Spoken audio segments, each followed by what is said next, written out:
HOA lawyer story time. Client walks into the office and asks us for a contract review. He then hands over an HOA contract. Before slogging through a whole HOA contract, I asked him what he was hoping to accomplish. They want me to dig up my sunflowers. Your sunflowers? Yes, I planted a row of sunflowers outside my house, and they pranced by and said that sunflowers are not allowed per the contract that I signed. So, I want you to tell me if that is true or not. Sir, before anything else, I need to tell you that this will likely be an hourly fee bill. HOAs are notorious for dragging things out, so these could quickly become expensive sunflowers.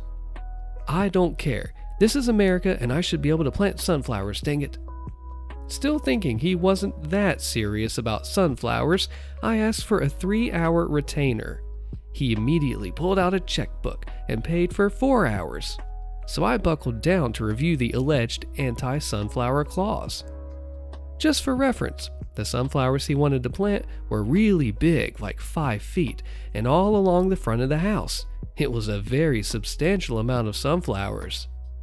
The contract did indeed contain a clause, with a very thorough list on which plants were and were not allowed to be planted. The list had just about every plant I could think of in alphabetical order, so think like apple, banana, cauliflower, dill, and so on. Sunflowers included. Corn was not included, which becomes very important later. Quick legal point. If you write no dogs allowed, it's normally assumed that you're talking about all dogs generally. If you write no labs, golden retrievers, or poodles allowed, it's normally assumed that all other dogs are allowed. Sometimes a not great attorney will write a super long list to pad hours, read charge more, instead of just writing no plants without prior approval or something. So I called the client back in for the bad news.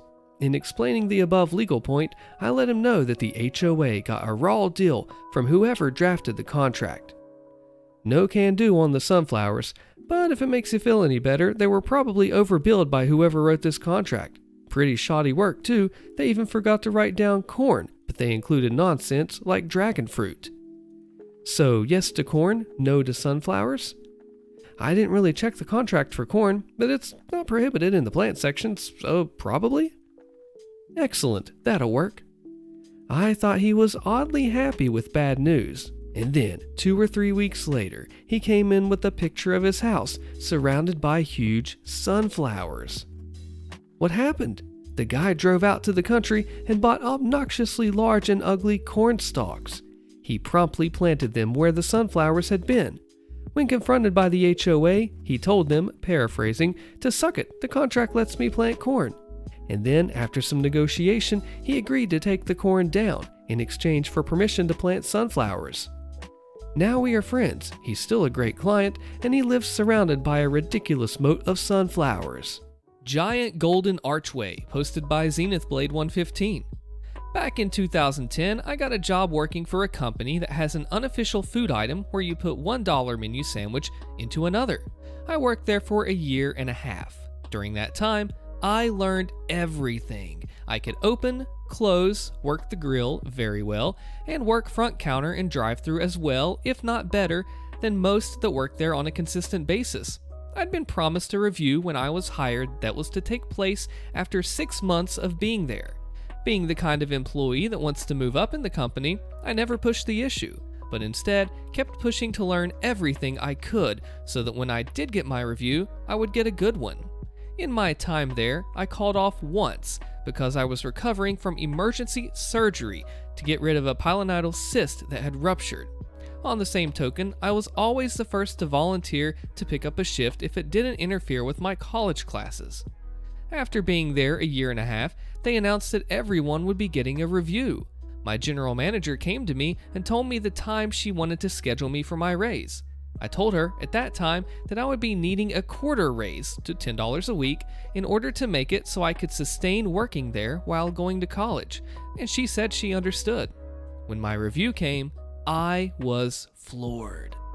Despite all of the work I had put in and the energy I had poured into my job, hoping to reach management while going to college, she assessed me as a meets expectations employee. I don't mean to sound cocky, but I knew my own value as an employee. I knew I more than exceeded expectations of an employee of that company, and I said as much. She tried to claim it was based on the consensus of the other managers, but I knew myself to be a favorite employee of every manager but her. She then told me that she would be giving me a 15-cent raise.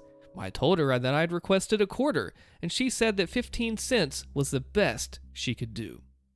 The wheels turned in my head, and I knew I was undervalued by her, and I would never have a chance to move up, so I told her that I would be putting in my 2 weeks' notice. She looked at me as if I had slapped her and said, "You're leaving over 10 cents?" I looked her right in the eyes and I said, "No, you are losing a fully cross-trained employee that loves her job over 10 cents. I then stood up and walked out to my car. I did write out a 2 weeks notice and immediately began looking for work. During my search, when she worked with me, she'd frequently tell me how someone of my experience couldn't hope to get a job making the $8 that I'd requested of them. Well, I did, and then some. I applied to a gas station that was obsessed with the letter Z on the East Coast and was to work in their kitchen overnight. I'd be making $12 an hour if I got the job. I called literally every day until I got an interview. I had my interview the night of my last call and was given the job on the spot.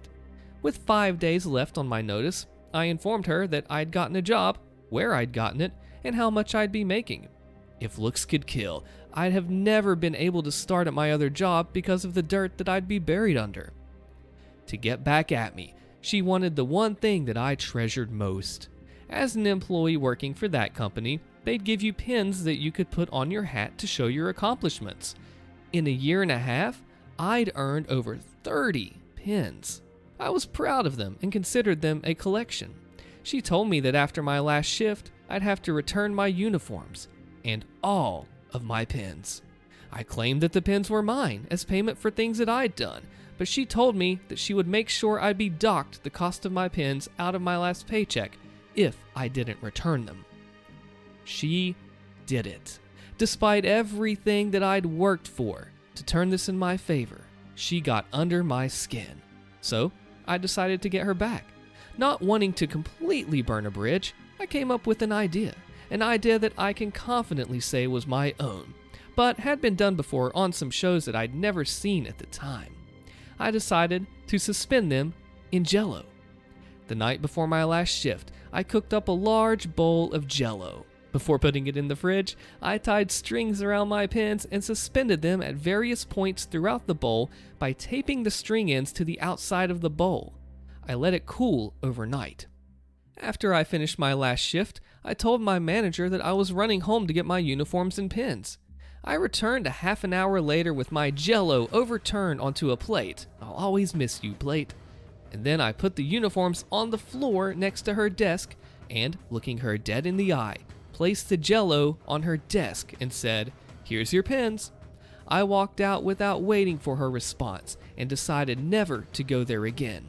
My roommate, who also worked there, told me that it was all her coworkers could talk about all day.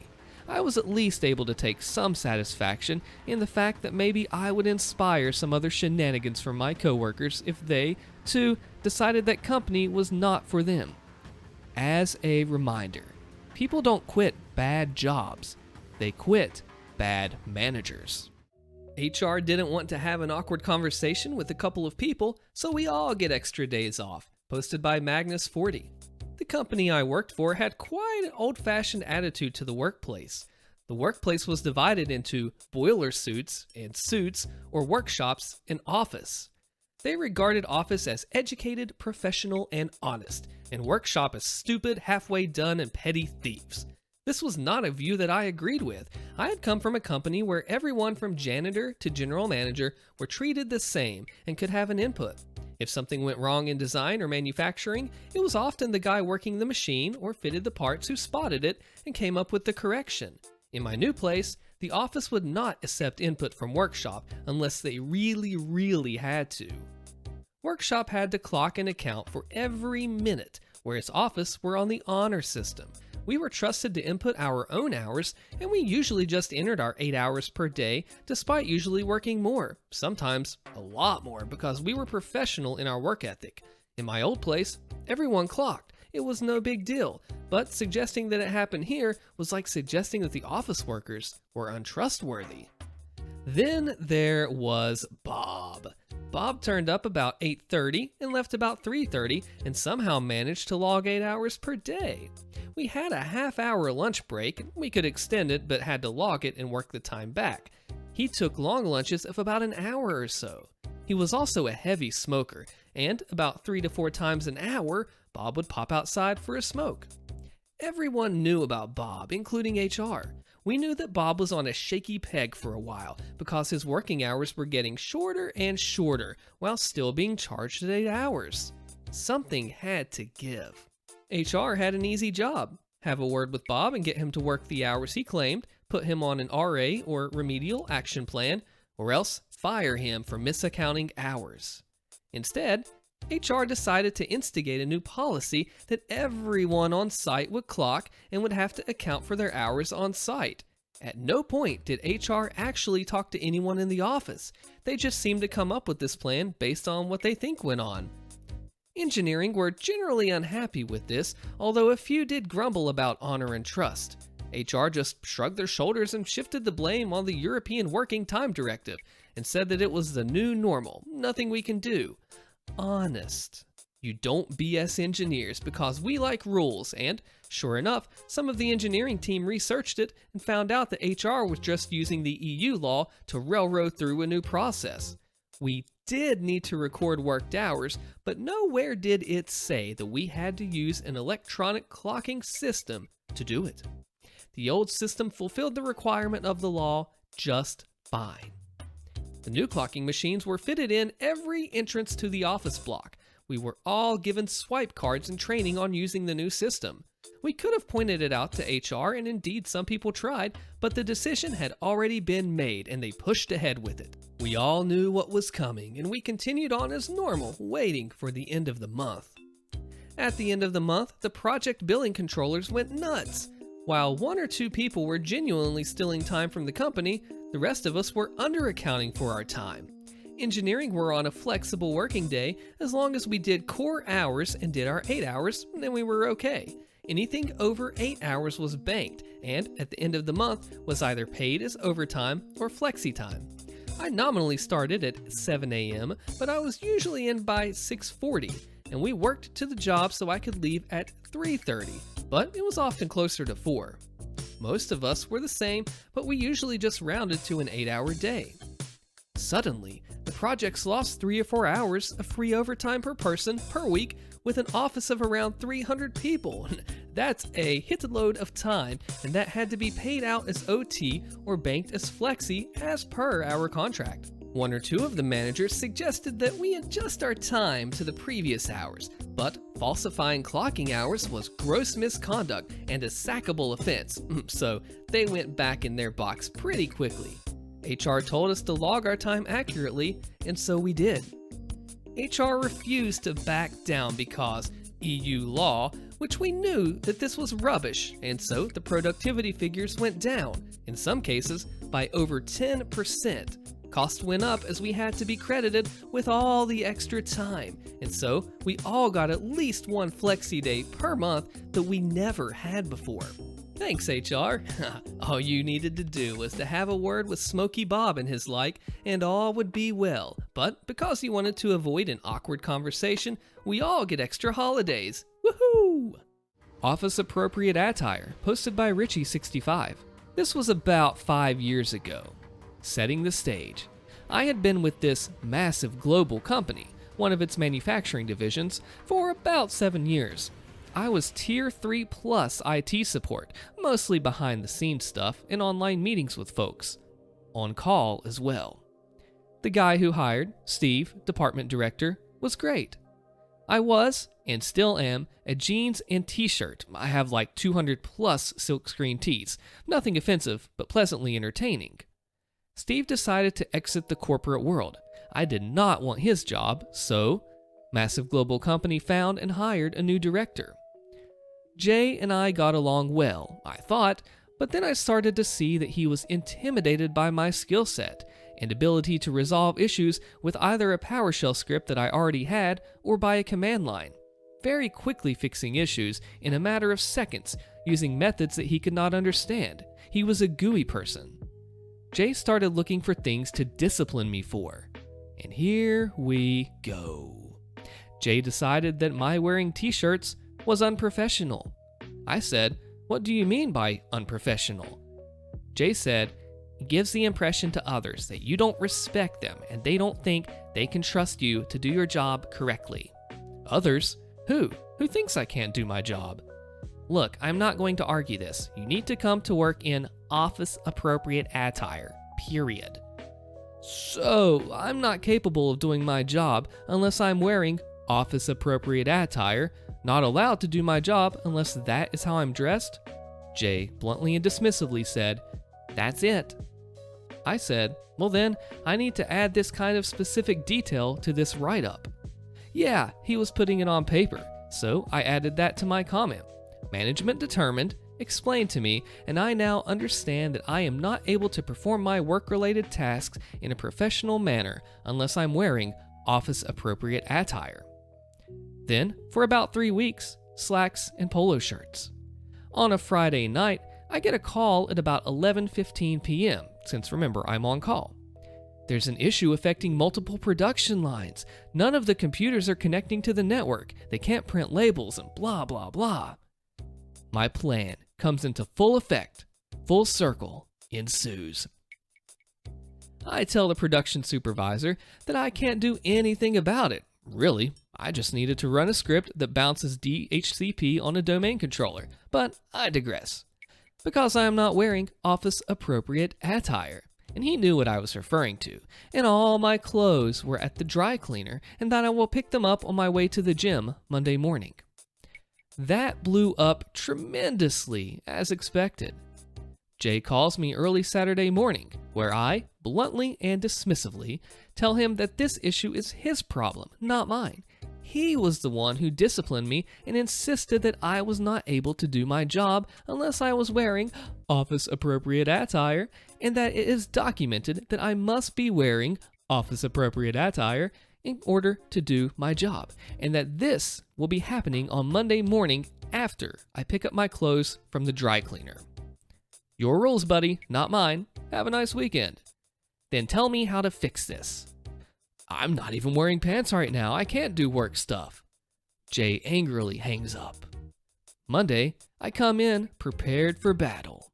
With HR, Jay, and the plant manager in the same room, I spell out how this is going to work, as best as I can recall. If you don't like this, let me know now. If you folks don't think I can do my job wearing a t-shirt and jeans after doing my job exceptionally well for 7 years wearing a t-shirt and jeans, then this changes when Jay shows up. I promise you that what I am wearing is not the problem. Jay is.